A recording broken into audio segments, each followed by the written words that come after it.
Hello friends, income tax के cases की series में आज जो केस हम डिस्कस करेंगे वो इस चीज़ को लेकर के है कि यदि किसी सेक्शन के अंदर कोई पेनल्टी का प्रोविज़न दिया हुआ है तो क्या इसका मतलब ये निकाला जाना चाहिए कि असेसिंग ऑफिसर उस सेक्शन के अंदर असेसी के ऊपर पेनल्टी इम्पोज करेगा ही, या दूसरे शब्दों में यदि असेसी को कोई नोटिस इशू किया जाता है सेक्शन 148 का और असेसी उस 148 के नोटिस के एवज में अपनी रिटर्न फाइल कर देता है और सारे टैक्सेस जमा कर देता है, और जिस बेसिस पर असेसी टैक्स जमा करता है वो सारी इंफॉर्मेशन असेसी के 26 एस में आ रही होती है। जैसा कि प्रेजेंट केस में असेसी ने जो प्रॉपर्टी सेल किया था उसकी सेल कंसिडरेशन और उस पर जो टीडीएस कटा था, यदि सब कुछ 26 एस में है तो क्या ऐसे केस में असेसी के ऊपर सेक्शन 270 ए सबसेक्शन 9 के मुताबिक मिस रिपोर्टिंग की पेनल्टी बनती है? यही इशू अहमदाबाद ITAT की ए बेंच ने अपने एक case Parul ben Vijay Kumar Patel versus income tax officer के केस में डिसाइड की, और ये case 134 ITR tribunal page number 732 पर रिपोर्ट हुआ और इस केस का जजमेंट 22 मई 2024 को आया। प्रेजेंट केस के फैक्ट्स इस तरीके से हैं। प्रेजेंट केस के अंदर असेसी एक फीमेल असेसी है और असेसी ने अपनी प्रॉपर्टी सेल करी और उस प्रॉपर्टी सेल पर असेसी का टीडीएस कटा। जो टीडीएस कटा और असेसी की जो सेल कंसिडरेशन थी वो असेसी के 26 एस में रिफ्लेक्ट कर रही थी। असेसी का ये बोनाफाइड बिलीव था कि जो भी असेसी का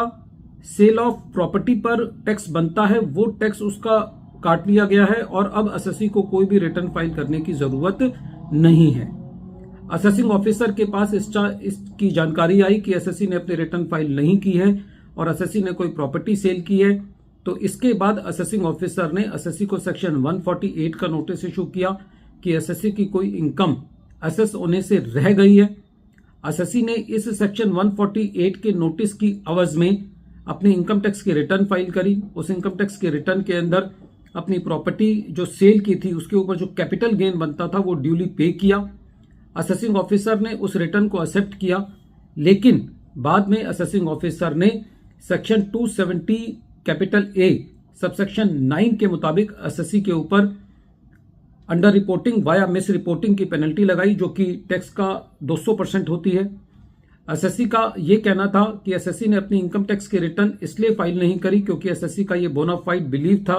कि असेसी ने अपने सारे टैक्सेस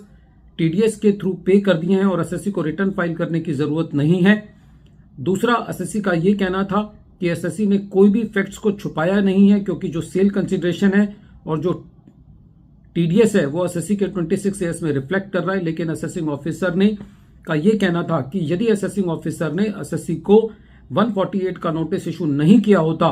तो असेसी कभी भी अपने आप रिटर्न फाइल करने नहीं आया होता और असेसी ने ये टैक्सेस पे नहीं किए होते। जब ये मैटर CIT अपील के पास गया तो CIT अपील ने भी पेनल्टी ऑर्डर को अपील रखा। ट्रिब्यूनल ने जब इस मैटर को सुना तो ट्रिब्यूनल का ये कहना था कि प्रेजेंट केस के अंदर जो सेल कंसिडरेशन है और जो टीडीएस है वो असेसी के 26 एस में रिफ्लेक्ट कर रहा है। ये नहीं कहा जा सकता कि असेसी ने कोई अपने फैक्ट्स को मिसरिप्रेजेंट किया है या सुप्रेस किया है, और प्रेजेंट केस के सारे फैक्ट्स को देखते हुए ये पता चलता है कि जो असेसी ने अपनी रिटर्न फाइल नहीं की है वो एक बोनाफाइड बिलीव की वजह से नहीं की है। ट्रिब्यूनल का यह कहना था कि सेक्शन 270 कैपिटल ए सबसेक्शन 2 जो है वो अंडर रिपोर्टिंग की बात करता है, जिसके अंदर 8 सिचुएशंस दी गई हैं अंडर रिपोर्टिंग की। सेक्शन 270 कैपिटल ए सबसेक्शन 8 जो है वो 5 उन केसेस के बारे में बात करता है जहां पर अंडर रिपोर्टिंग नहीं मानी जाएगी। Section 270 capital A subsection 6 clause A ये कहता है कि यदि एसएससी कोई एक्सप्लेनेशन देता है और उसकी एक्सप्लेनेशन बोनाफाइड है तो उस पर पेनल्टी नहीं लगनी चाहिए। और सेक्शन 270 कैपिटल ए सबसेक्शन 6 ऐसे केसेस के बारे में बताता है जहां पर मिस रिपोर्टिंग को डिफाइन किया गया है कि ये मिस रिपोर्टिंग होगा। ट्रिब्यूनल के कहने का मतलब ये था कि खाली यदि एसएससी ने अपनी इनकम टैक्स की बोनाफाइड ली रिटर्न फाइल नहीं करी लेकिन उसने कोई भी चीज सुप्रेस नहीं की है और सारी डिटेल्स पोर्टल पर अवेलेबल है, तो उस केस में ये नहीं कहा जा सकता कि एसएससी ने कोई under reporting via miss reporting की है। और जो पेनल्टी असेसिंग ऑफिसर ने एसएससी के ऊपर लगाई थी उसको डिलीट किया। फ्रेंड्स, इसके अलावा भी बहुत सारे ऐसे केसेस हैं जहां पर पेनल्टी को डिलीट उन केसेस में किया गया जहां पर एसएससी को सेक्शन 148 का नोटिस इशू किया गया और उस 148 की नोटिस की अवज में एसएससी ने अपनी रिटर्न फाइल करते हुए सारी इनकम्स को दिखाया। तो उन केसेस में ट्रिब्यूनल्स ने यह स्टैंड लिया कि कोई भी पेनल्टी एसएससी के ऊपर नहीं लगनी चाहिए। वीडियो के अंत में एक बार फिर मैं केस का नाम रिपीट कर रहा हूं। केस का नाम है Parul ben Vijay Kumar Patel versus income tax officer और ये case 134 ITR tribunal page number 732 पर रिपोर्ट हुआ और इस केस का जजमेंट 22 मई 2024 को आया। Thank you friends.